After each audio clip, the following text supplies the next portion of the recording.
तो हाय नमस्कार मु लंग वीडियो करि पारुनी वीडियो बनवा रिजन होची मु आज हम घर को जाउची काली रज अछि हठात प्लानिंग कलु जीवा पई आज ही प्लानिंग कलु माँ एते डाकला जे मु रही पालिनी तो हमर तो एमती सब चलीथिला कर्म कार्य तो आज जहाँ भी हेले मु कहली 5 दिन पई हो पछा छुट्टी अछि मु जाई कि बुली के आसबी नले मते भल लागिबनी तो बाहरी छु हम जाउछु हठात पूरा सडन डिसीजन है आम भी जाऊँ तो चलो कौन हम सब घरे मुझे देखेबी रजरे कौन सब हो देखा ठीक अच्छे आम जाऊँ घर को गले बाकी वीडियो देखेबी। एटा आम बाहरी आसलु बस स्टैंड रे पहुँची गलु एटा बस भितर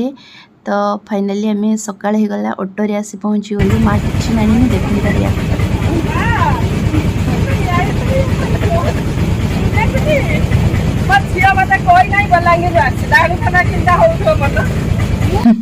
हाँ आज्ञा मो माँ को मुझे न जन आसी सरप्राइज देदेली 7 वर्ष पर प्रथम थर।